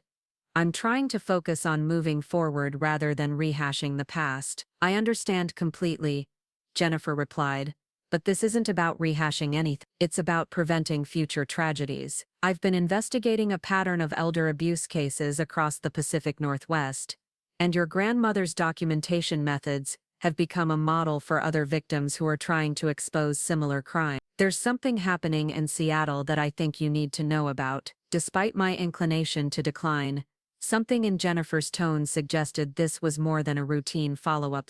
I invited her into the conservatory, where morning light filtered through the glass walls and created patterns on the flagstone floor. The space still felt like Margaret's sanctuary, but I'd begun adding my own touches. Canvases propped on easels where I'd been painting the garden's seasonal changes, and a small writing desk where I composed letters to other victims' families. Jennifer accepted my offer of coffee and settled into one of the wicker chairs that Margaret had positioned to take advantage of the best natural light. She opened her briefcase and withdrew a thick folder that reminded me uncomfortably of the evidence files from Victoria's case. 3 weeks ago, I received a call from a woman named Carol Hendricks in Seattle, Jennifer began. Her mother, Dorothy Hendricks, died 6 months ago under circumstances that the family found suspicious. Dorothy was a wealthy widow who'd been experiencing memory issues, and she'd recently changed her will to benefit a nephew who had suddenly become very attentive to her care. The similarities to Margaret's situation were immediately apparent, and I felt a familiar chill as Jennifer continued her explanation. Dorothy's nephew, Michael Hendricks, had moved in with his aunt, ostensibly to help with her medical care, but family members had noticed that Dorothy's health declined rapidly after his arrival. She'd become confused and disoriented, frequently forgetting conversations and appointments, and had begun expressing paranoid concerns about being watched or followed. The family tried to get Dorothy medical help, but Michael convinced the doctors that she was simply experiencing normal age-related cognitive decline, Jennifer explained. He was very charming, very knowledgeable about medical terminology, and he had Dorothy's power of attorney. When she died, the will left almost everything to Michael, cutting out children and grandchildren who had expected to inherit. Jennifer showed me photographs of Dorothy and Michael, along with documentation of the rapid changes to Dorothy's legal and financial arrangements in the months before her death. The pattern was eerily similar to what Margaret had experienced with Victoria, but the family hadn't had the benefit of Margaret's investigative instincts or her careful documentation of the abuse. What makes this case particularly disturbing, Jennifer continued, is that Michael Hendricks isn't really Dorothy's nephew. We've traced his background, and he's actually a con artist named Mark Sullivan, who has been targeting elderly women across multiple states for over a decade. He insinuates himself into their lives, gains their trust, and then systematically isolates them from family while manipulating their medical care and financial decisions. The revelation sent a wave of anger through me, as I imagined Dorothy's confusion and fear during her final month. Unlike Margaret, who had recognized the threat and fought back, Dorothy had been completely vulnerable to her attackers' manipulation. She died believing that her family had abandoned her, never knowing that someone she trusted was slowly destroying her health and stealing her legacy. The Seattle Police Department has opened an investigation, Jennifer said, but they're finding the same challenges that law enforcement faces in most elder abuse cases. The evidence is circumstantial, the victim is deceased, and the perpetrator is skilled at covering his tracks. However, they're very interested in your grandmother's case as a potential model for how to build a prosecution. Jennifer explained that Detective Lisa Chen, who was leading the Seattle investigation, had studied Margaret's evidence-gathering techniques and wanted to implement similar strategies for other potential victims. They were particularly interested in the hidden recording devices and the systematic documentation methods that had made Margaret's case so compelling to prosecutors. Detective Chen asked me to reach out to you, Jennifer said, because she believes you might be willing to help educate other families about warning signs and documentation techniques. Your grandmother's story has already inspired several victims to come forward with their own evidence of abuse, and law enforcement agencies are starting to take these cases more seriously. The request touched something deep in my heart, a sense that Margaret's legacy could extend far beyond her own quest for justice. I thought about the letters I'd been receiving from families across the country who had read about Margaret's case and found the courage to investigate their own suspicions about elder abuse. What exactly would this involve? I asked, intrigued despite my preference for privacy. Jennifer pulled out another document, this one bearing the letterhead of the National Center for Elder Justice. There's a conference next month in San Francisco, bringing together law enforcement, prosecutors, victim advocates, and families who have experienced elder abuse. They've asked you to be a keynote speaker, sharing Margaret's story and the lessons learned from her approach to documenting and exposing criminal behavior. The invitation was both flattering and terrifying. Public speaking had never been my strength, and the thought of sharing Margaret's deeply personal story with hundreds of strangers felt overwhelming. But as I considered the potential impact, I began to see the opportunity as Margaret would have, a chance to use our family's painful experience to protect other vulnerable people from similar abuse. I'll need to think about it, I said, but I'm definitely interested. Could you arrange for me to speak with Detective Chen first? I'd like to understand more about the Seattle case and how Margaret's methods might be adapted for other situations. Jennifer smiled with the satisfaction of a journalist who had successfully planted an important seed. I was hoping you'd say that.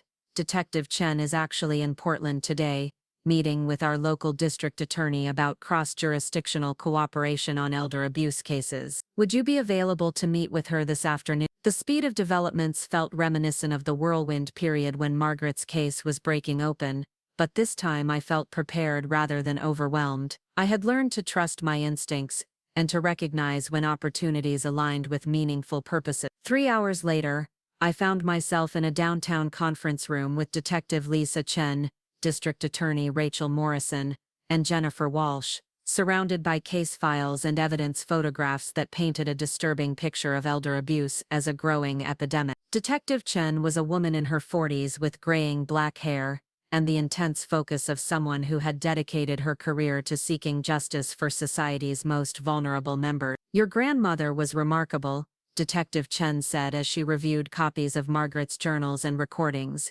Most victims of elder abuse never realize what's happening to them, and those who do suspect abuse rarely have the clarity or resources to document it effectively. Margaret's approach was brilliant in its simplicity and devastating in its thoroughness. Detective Chen explained that the Seattle Police Department had identified at least 12 other potential victims of Mark Sullivan, the man who had targeted Dorothy Hendrick. He appeared to move every few years, establishing new identities and targeting wealthy elderly women in different cities. His methods were sophisticated and well-practiced, suggesting years of experience in manipulating vulnerable people. The challenge we face, Detective Chen continued, is that most of Sullivan's victims died before anyone suspected criminal activity. The families filed wrongful death lawsuits in a couple of cases, but without the kind of evidence your grandmother gathered, those cases were settled out of court for minimal amounts. Sullivan has been very careful to avoid patterns that would attract law enforcement attention. Morrison added that federal agencies were now looking into Sullivan's activities as potential mail fraud and interstate transportation of stolen property, crimes that would allow for federal prosecution and longer sentences. But building federal cases required extensive documentation and cooperation between multiple jurisdictions, exactly the kind of complex investigation that benefited from having a clear model like Margaret's case to follow. What we're hoping, Detective Chen said, is that you'll consider working with us to develop educational materials for families who suspect elder abuse. Your grandmother's story demonstrates that victims can fight back effectively if they know what to look for and how to document it safely. The proposal was more extensive than I had expected.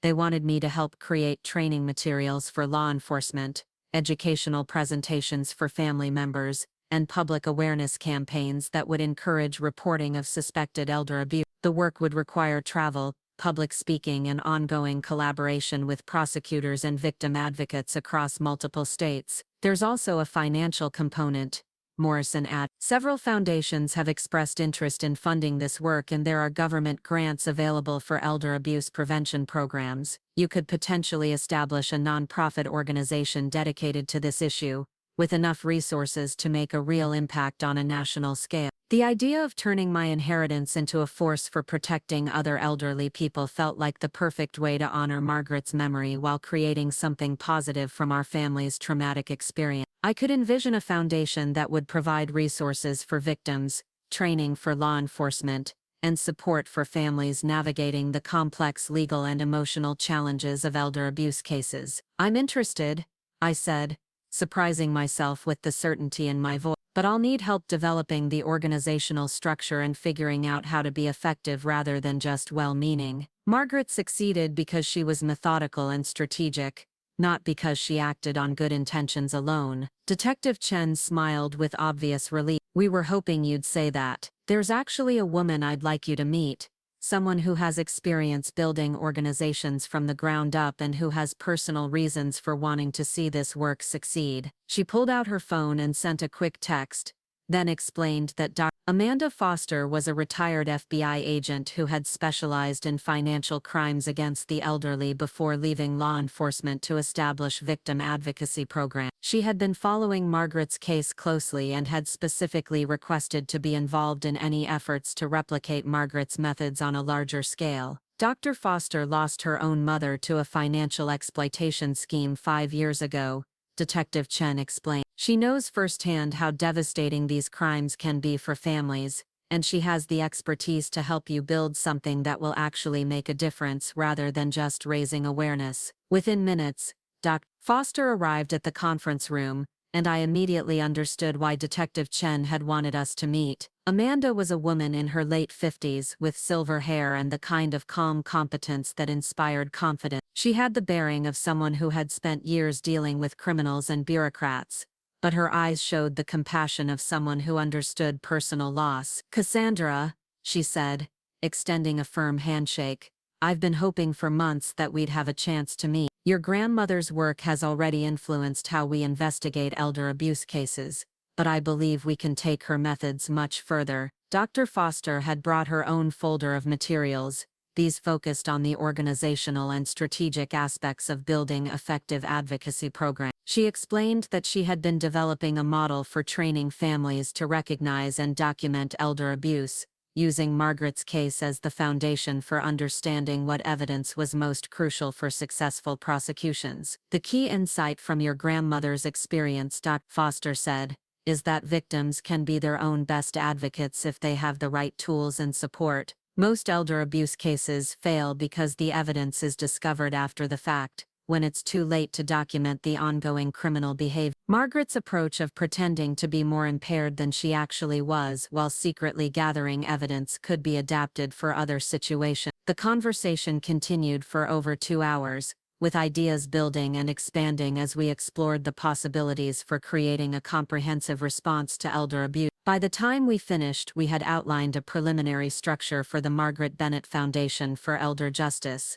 an organization that would provide training, resources, and support for victims and their families while also working to improve law enforcement responses to these crimes. The foundation would have several components: an educational program that taught families how to recognize warning signs of abuse, a technical assistance program that helped victims document evidence safely and effectively, a legal support network that connected families with attorneys experienced in elder abuse cases, and a research initiative that studied emerging trends in elder exploitation and developed new prevention strategies. "There's one more thing," Dr. Foster said, as our meeting concluded. "I think you should know that your grandmother's case has already had international impact. Law enforcement agencies in Canada, the United Kingdom, and Australia have all requested copies of her documentation methods, and there are plans to incorporate her techniques into training programs for elder abuse investigators worldwide." The revelation that Margaret's careful work was influencing protection efforts on a global scale felt like the ultimate validation of her sacrifice and determination. She had transformed her own victimization into a template for justice that was helping vulnerable people she would never meet in places she had never visited. That evening,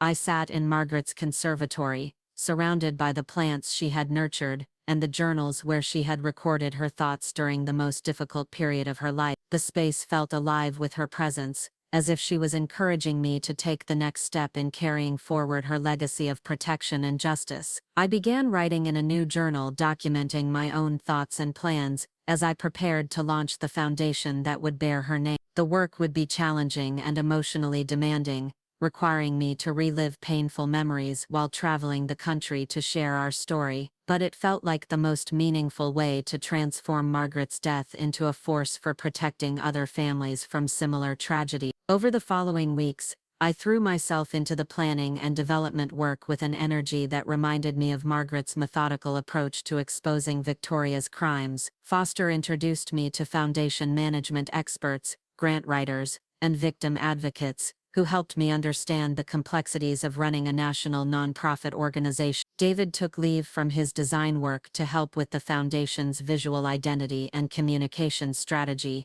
creating materials that conveyed both the seriousness of elder abuse and the hope that effective intervention could prevent future victims. His artistic skills, combined with his understanding of my personal motivation for this work, resulted in a brand identity that felt both professional and deeply personal. The response from law enforcement and victim advocacy organizations was overwhelming. Within a month of announcing the foundation's launch, we had received requests for training from over 50 police departments, inquiries from prosecutors in 12 states, and contact from family members across the country who wanted help investigating their own suspicions of elder abuse. The Seattle case that had initially brought Jennifer Walsh to my door was developing into exactly the kind of success story that demonstrated the value of Margaret's method. Detective Chen had worked with Dorothy Hendricks' family to reconstruct the timeline of her abuse, using phone records, medical appointments, and financial transactions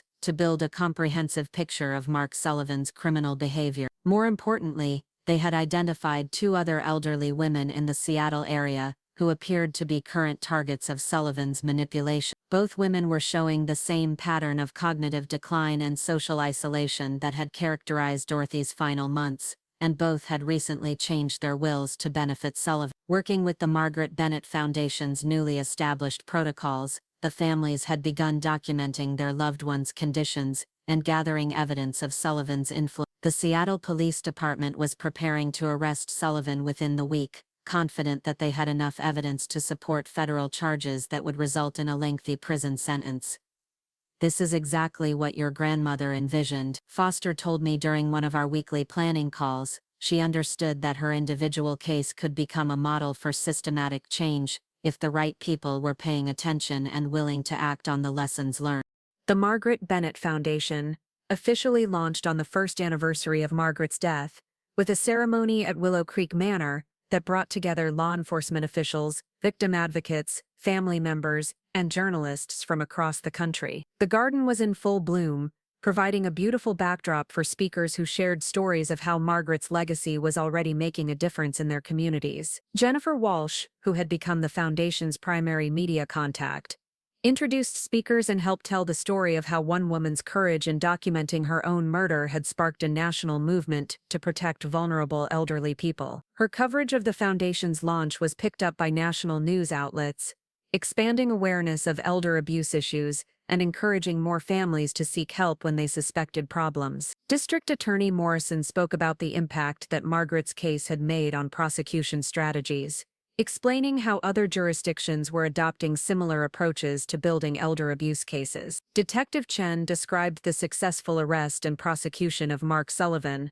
who was facing federal charges that could result in a life sentence given his pattern of targeting multiple victims across state lines. Doc Foster presented preliminary results from the Foundation's first 6 months of operation, including statistics on the number of families who had received training, the number of law enforcement agencies that had adopted Margaret's documentation protocols, and the early indicators of success in preventing and prosecuting elder abuse cases. The most moving speaker was Carol Hendricks, Dorothy's daughter, who had traveled from Seattle to thank the Foundation for helping bring her mother's killer to justice. She spoke about the comfort that came from knowing that Dorothy's death had meaning beyond the family's personal loss, and her commitment to ensuring that other families wouldn't have to experience similar tragedy. "Margaret Bennett never met my mother," Carol said, "but her courage in fighting back against her own abusers gave my family the tools we needed to seek justice for Mom. That's the definition of a legacy that matters." As the ceremony concluded and guests toured the manor and gardens, I found myself standing in the conservatory where I had first learned about Margaret's real will and the truth about her final month. The space was filled with people now, their conversations creating a warm buzz of human connection that Margaret would have appreciated. Eleanor Whitfield, who had become a board member of the Foundation, joined me near the portrait of my great-grandmother where Margaret had hidden her final evidence. "She would be so proud," Eleanor said simply. Margaret always believed that individual actions could create waves of change if they were done with enough intention and intelligence. This foundation is exactly the kind of wave she was hoping to create. Looking around the conservatory at the gathering of people who were dedicated to protecting vulnerable elderly people, I felt the profound satisfaction of knowing that Margaret's sacrifice had not been in vain. Her death had been tragic and senseless, But her response to the threat she faced had become a model for justice that was helping other families avoid similar tragedies. The Foundation's work was just beginning, but already we could see the impact of Margaret's legacy in the increased awareness of elder abuse warning signs, the improved law enforcement responses to reported cases, and the growing network of families who were equipped to protect their loved ones from financial and physical exploitation. 6 months later, I stood in a federal courthouse in Seattle watching as Mark Sullivan was sentenced to life in prison without the possibility of parole for his crimes against Dorothy Hendricks and 11 other elderly victims across the Pacific Northwest. The judge specifically cited Margaret's case as an example of how victims could fight back effectively against seemingly insurmountable odds. The evidence-gathering techniques pioneered by Margaret Bennett, the judge said, have fundamentally changed how we investigate and prosecute elder abuse cases. Her legacy lives on in every future victim who will be protected because law enforcement and families now understand how to document and expose these crimes effectively. As I left the courthouse that day, I received a text message from David, who was back in Portland managing the Foundation's daily operation. He had attached a photo of the latest batch of thank you letters from families who had used the Foundation's resources to protect elderly relatives from suspected abuser. The work was demanding and often heartbreaking, requiring me to constantly relive Margaret's story and my own family's traumatic experience. But it was also deeply fulfilling, providing a sense of purpose that connected me to something larger than my individual grief and healing. Margaret had taught me that love sometimes requires difficult choices, that family loyalty must be earned rather than assumed, and that the most meaningful legacies are built through years of quiet determination rather than dramatic gesture. The foundation that bore her name was growing into exactly the kind of legacy she would have wanted: practical, effective, and focused on protecting the people who needed help most. The inheritance she had left me included financial resources, but more important, it included the knowledge that ordinary people could create extraordinary change when they combined love with strategy, courage with patience, and personal pain with a commitment to preventing others from suffering similarly. As I drove back through the Oregon countryside toward Willow Creek Manor, I thought about the garden that awaited me there, the plants that Margaret had nurtured and that I was now tending in her memory. Like the Foundation's work, gardening required faith in unseen growth, patience with seasonal changes, and the understanding that the most beautiful results came from years of consistent care, rather than dramatic intervention. Margaret's story had ended with her death, but her legacy was still growing, spreading like seeds carried by wind to take root in communities across the country where families were learning to protect their elderly loved ones from those who would exploit their trust and vulnerability. The manor that had once been a symbol of family betrayal had become the headquarters for a movement dedicated to family protection, transforming tragedy into triumph through the power of one woman's refusal to become a silent victim. In the conservatory that evening, I added new entries to the journal I kept, documenting the Foundation's progress and my own growth as someone learning to carry forward a legacy of justice and protection. Margaret's presence felt strong in that space where she had planned her final victory over those who had tried to destroy her family's values and future. Her love had been patient enough to endure months of separation, strategic enough to document her own murder, and wise enough to trust that I would eventually understand her choices and find ways to honor her sacrifice through service to others. The inheritance she had given me was not just financial wealth, but the understanding that true family legacy comes from the values we practice and the protection we provide for those who cannot protect themselves. 2 years after establishing the Margaret Bennett Foundation, I found myself standing in the same conservatory where this journey had begun, but everything felt transformed. The morning light streamed through glass walls that had been recently cleaned and updated with new energy-efficient panels, casting rainbow patterns across plants that had grown lush and abundant under careful tending. The space hummed with quiet activity as Foundation staff members prepared for our largest conference yet, an international gathering that would bring together elder protection advocates from 15 countries. David walked through the conservatory carrying a stack of welcome packets, his face glowing with the satisfaction of someone who had found his true calling. His design work for the Foundation had evolved into a comprehensive communications strategy that was being adopted by advocacy organizations worldwide. The shy, uncertain young man I'd lived with in that cramped Pearl District apartment had grown into a confident leader who commanded respect in boardrooms and spoke passionately at conferences about the power of visual storytelling and social justice work. "The delegation from Japan just arrived," he said, setting down the packets to check his tablet.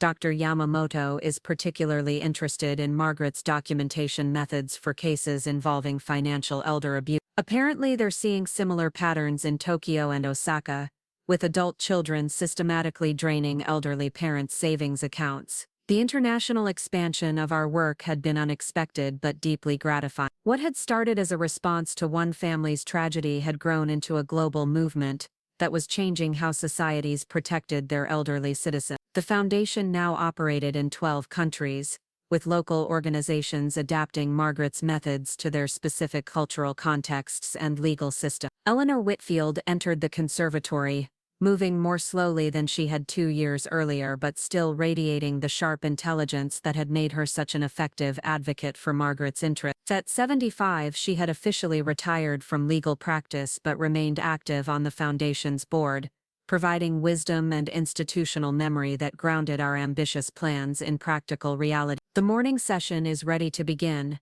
she announced, her voice carrying the authority that came from decades of courtroom experience. "We have representatives from law enforcement, prosecution offices, victim advocacy groups, and medical professionals. This is exactly the kind of comprehensive approach that Margaret envisioned when she started documenting Victoria's crime." As conference attendees gathered in the manor's main hall, which had been converted into a modern meeting space while preserving its historical character, I felt the weight of responsibility that came with stewardship of Margaret's legacy. The foundation had grown beyond anything I could have imagined when I first met with Dr. Foster and Detective Chen, but growth brought complexity and the constant challenge of staying true to our core mission while adapting to new opportunities and challenges. Amanda Foster took the podium to deliver the opening address, her silver hair now completely white, but her passion for justice as strong as ever. She had become the Foundation's operational director, bringing FBI-level organizational skills to the work of building systems that could scale Margaret's individual insights into institutional change. 3 years ago, Foster began, an elderly woman in Portland faced a choice that no one should ever have to make. Margaret Bennett could have succumbed quietly to the slow poisoning that was killing her, or she could fight back in ways that required tremendous courage and sacrifice. She chose to fight, and her decision has created ripple effects that continue to protect vulnerable people around the world. The audience, which filled every seat in the converted hall, listened with the respectful attention of professionals who understood the significance of Margaret's contribution to their work. These were people who dealt daily with the aftermath of elder abuse, who saw the devastating effects of financial exploitation and physical harm on victims and families. They understood that Margaret's story represented hope in a field often dominated by tragedy and frustration. Detective Lisa Chen presented updated statistics from the Seattle Police Department, showing how the adoption of Margaret's documentation protocols had led to a dramatic increase in successful prosecutions of elder abuse cases. The techniques that Margaret had developed out of necessity were now being taught in police academies across the Pacific Northwest, and federal agencies were incorporating her methods into their training programs for financial crimes investigators. "The key insight," Detective Chen explained, "is that elder abuse cases succeed when victims or their advocates approach evidence gathering with the same systematic thinking that criminals use to avoid detection." Margaret understood that she needed to outthink her abusers, not just outlast them. The morning's presentations covered success stories from around the world: a family in London who had used Foundation training to expose a caregiver's theft scheme, a prosecutor's office in Toronto that had developed new approaches to elder abuse cases based on Margaret's method, and a medical clinic in Sydney that had implemented screening procedures designed to identify potential victims before abuse escalated to dangerous levels. Each story reinforced the central lesson of Margaret's experience, that individual courage, combined with systematic thinking and community support, could overcome even sophisticated criminal enterprises. The Foundation's role was to provide the training, resources, and networks that enabled other families to fight back effectively when they suspected abuse. During the lunch break, I found myself in Margaret's former bedroom, which had been converted into a quiet library and meditation space for conference attendees who needed respite from the intense discussion. The room still contained some of Margaret's personal belongings, including the photographs of me that she had kept on her nightstand during our forced separation. Jennifer Walsh, who had become the foundation's media director after leaving the Portland Tribune, joined me in the quiet space. Her coverage of elder abuse issues had earned her a Pulitzer Prize nomination and established her as one of the country's leading journalists on aging and vulnerability issues. "I'd been thinking about that first conversation we had," Jennifer said, settling into one of the comfortable reading chairs that furnished the space. "When I came to your door with questions about Dorothy Hendricks' case, did you ever imagine that it would lead to all?" I looked around the room that had once been Margaret's private sanctuary and was now a space where advocates from around the world came to find inspiration and renewal. The transformation felt symbolic of how grief and trauma could be alchemized into service and healing when approached with intentionality and community support. "Margaret always talked about the importance of thinking beyond immediate consequences," I replied. "She believed that individual actions could create expanding circles of influence if they were grounded in clear values and practical wisdom. I think she would be amazed by the scale of what's grown from her decision to fight back, but she wouldn't be surprised by the principle." Jennifer pulled out a small recording device, a gesture that had become routine during our collaboration. She was working on a book about the Foundation's development and impact, part memoir and part policy analysis, that would document how Margaret's story had influenced changes in law enforcement training, prosecution strategies, and family education programs. "What do you think has been the most important lesson from Margaret's approach?" Jennifer asked.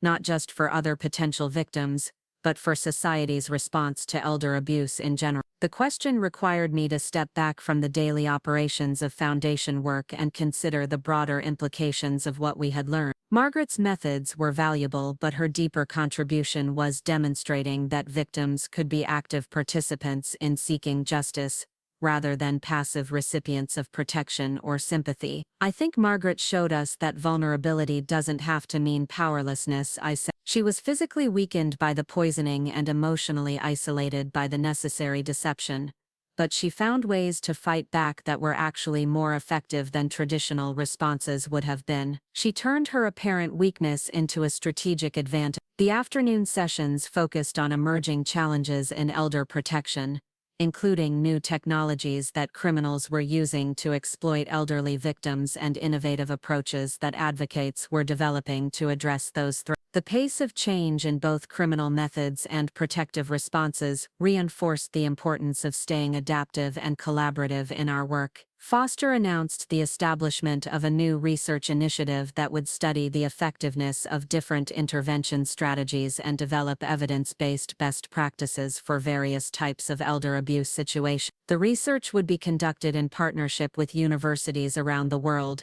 creating an academic foundation for the practical work that local organizations were doing in their community. As the conference day concluded, attendees gathered in Margaret's garden for a reception that showcased the space where she had found peace and inspiration during her final months. The rose beds were spectacular in late spring bloom, their fragrance mixing with the scents of herbs and vegetables that I had added to honor Margaret's interest in practical as well as beautiful gardening. Carol Hendricks, who had become a close friend and frequent collaborator since her mother Dorothy's case, stood among the roses with her teenage daughter Emma. Carol had established a local advocacy group in Seattle that worked with families to identify and document suspected elder abuse, using Foundation resources and training to build a network of protection that extended far beyond law enforcement capability. "Emma wants to study criminology in college," Carol told me as we watched her daughter taking photographs of the garden. "She says that hearing about Margaret's work made her understand that you don't have to be a victim of circumstances if you're willing to think strategically and act courageously." The idea that Margaret's story was inspiring young people to careers in justice and protection felt like a particularly meaningful aspect of her legacy. The Foundation had developed an internship program that brought college students into direct contact with elder protection work, exposing them to both the challenges and the rewards of advocacy career. As evening approached and conference attendees began departing for hotels or flights home, I walked through the manor's rooms, each now serving purposes that Margaret couldn't have imagined, but that reflected her values and priorities. The formal dining room had been converted into a training center where law enforcement officers learned interview techniques for elderly victims. The library housed research materials and case studies that supported academic work on aging and vulnerability. Even Victoria's former guest room had been transformed into a comfortable space where family members could stay while attending foundation programs. David found me in Margaret's old art studio, which I had preserved exactly as she had left it, complete with unfinished watercolor paintings and books on botanical illustration. The space served as a reminder of the creative and intellectual life that Victoria's crimes had cut short, but also as inspiration for the artistic and innovative approaches we brought to advocacy work. The feedback from today's sessions has been incredible, David said, consulting his tablet for the preliminary evaluation results. People are especially interested in the international collaboration possibilities and the research initiative. Foster thinks we might be able to establish sister foundations in at least 3 other countries within the next 2 years. The prospect of expanding our work internationally was exciting but also daunting. Growth required careful attention to maintaining quality and staying true to core values, while adapting to different cultural contexts and legal systems. Margaret's example provided guidance, methodical planning, careful documentation, and unwavering focus on protecting vulnerable people. That night, after the last conference participant had departed, and the manor had returned to its usual quiet, I sat in the conservatory with Margaret's original journals, rereading her thoughts from the period when she was planning her response to Victoria's crime. Her words felt like a conversation across time, offering wisdom and encouragement for the challenges of carrying forward her legacy. In one entry written just weeks before her death, Margaret had reflected on the difference between individual survival and collective protection.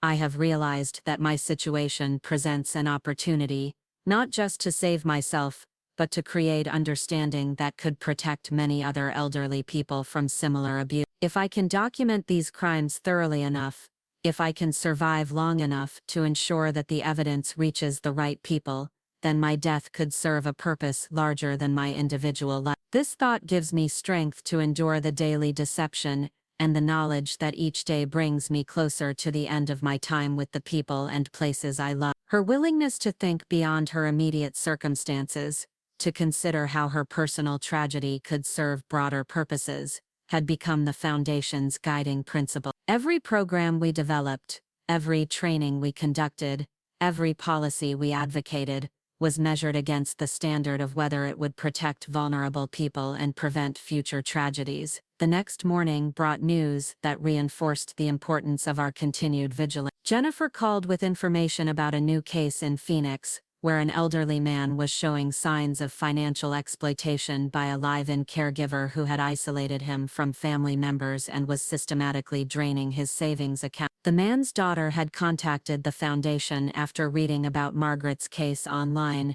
and she was requesting help with documenting evidence and connecting with local law enforcement. Doctor immediately began coordinating with our Phoenix contacts, including a prosecutor who had attended previous foundation training sessions, and a private investigator who specialized in elder abuse cases. Within hours, we had assembled a support network for the family that included legal advice, documentation training, and connections to local advocacy resources. The rapid response capability that we had developed over 2 years of operation reflected lessons learned from Margaret's experience about the importance of acting quickly and systematically when abuse was suspected. The foundation maintained relationships with professionals in dozens of cities, enabling us to provide immediate support for families facing crisis situations. As I coordinated the Phoenix response from Margaret's former office, now the Foundation's command center, I felt the profound satisfaction of knowing that her sacrifice continued to protect people she would never meet. The systems we had built,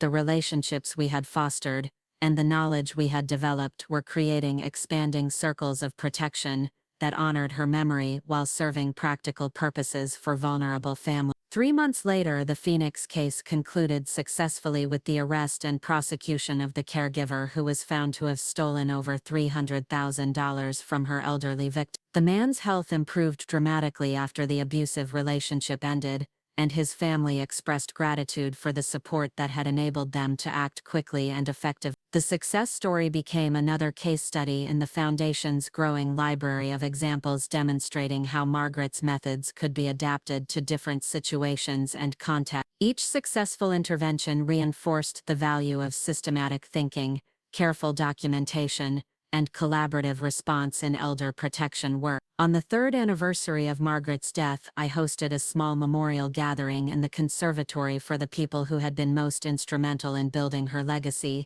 Eleanor, Foster, Detective Chen, Jennifer, David, and Carol gathered among the plants that Margaret had loved, sharing memories and reflecting on how her story had influenced their own work and perspectives.